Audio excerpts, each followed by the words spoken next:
Sahabat masih belum memahami tentang hidden debt atau hutang tersembunyi yang dilakukan selama beberapa tahun ini yang diwanti-wanti oleh media kemarin itu? Artinya apa? Kita ulangi lagi nontonnya. Saksikan video tersebut. China has lent billions to governments around the world. A lot of these loans were given in secret. We're calling them China's hidden loans. And they're burning a hole in the pockets of the borrowers. If China's economy collapses, these countries will all suffer. And that's just part of the problem. Hidden debt hurts all of these countries. Let me give you the example of Indonesia here.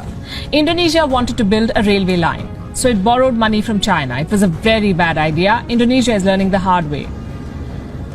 It took $4.5 billion from China for this railway line. The project was launched in 2015. 6 years later, the cost of the project has shot up to well over $8 billion, from $4.5 to $8 billion, almost double of what was initially agreed. Now, what do? You cannot abandon the project midway. So Indonesia is dipping into its own state budget to pay for this railway line. And this could be just the beginning of its troubles. Most of the money Indonesia has borrowed from China is off the books. It is hidden debt. It is not reflected in official books. Officially, Indonesia owes China close to $5 billion. Unofficially, Indonesia reportedly owes China close to $23 billion. That's $18 billion of hidden debt. 78% of Indonesia's debt to China is hidden. Who took these loans? Indonesian government entities. And these are very risky borrowings. The loans were given without sovereign guarantees, meaning if the borrowers go bankrupt, the Indonesian government will face pressure to bail out. They will have to pay that money. It's a trap.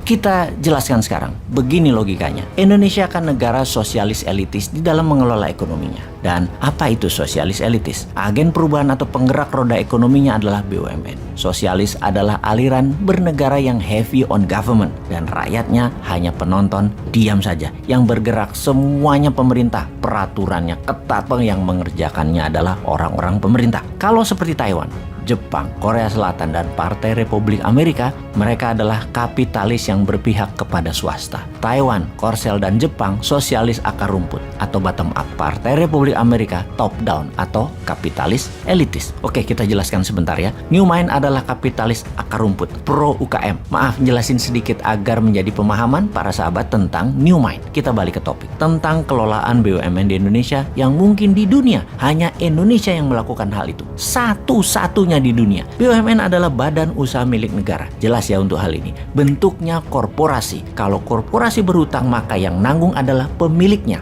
Sekarang pertanyaannya, kalau BUMN berhutang dan rugi, yang menanggung kerugiannya adalah korporasi itu sendiri, BUMN itu sendiri. Betul? Ya nggak begitu. BUMN itu kalau berhutang, kalau tidak bisa bayar, maka yang bayar adalah APBN. Namun dalam berhutang, dalam catatan APBN, hutang BUMN tidak tercatat sebagai hutang negara. Itu yang dimaksud dengan hidden debt oleh media India tersebut. Ketika misalnya Garuda bangkrut, Jiwasraya bangkrut, dan puluhan BUMN punya masalah cash flow, APBN lah yang injek, yang menambah modal, yang membayari tersebut alias rakyat. Begitu BUMN karya-karya yang menjadi bagian pembangunan infrastruktur, mengapa banyak yang bangkrut dan merugi? Jawabannya adalah karena over investment. Over investment itu terjadi karena memang tidak punya free cash. Punya aset, asetnya digadai, dijaminkan, proyeknya di markup. Proyek tersebut 110% uangnya adalah hutangan. Proyeknya bukan proyek produktif yang IRR-nya di bawah 7% udah balik modal. Panjang semua balik modalnya, di atas 20 tahun bahkan. Ya mati bunga lah. Pokoknya tidak akan terbayar bunganya saja. Bahkan bunganya pun tidak bisa terbayar. Jadi nombok. Dan apa yang terjadi? APBN bayarin lagi. Jadi proyek-proyek tadi asetnya dipegang oleh asing, yang ternyata oleh asing tadi aset tadi diteruskan ke biangnya atau pass-through. Atau aset kita itu dipegang Tiongkok sama Tiongkok, asetnya diterusin buat jadi underlying atau jaminan hutang mereka ke dolar ke negara lain. Itu yang disebut hidden debt atau hutang tersembunyi karena tidak nampak di state budget, di anggaran negara tidak nampak. Jadi kalau mau jujur,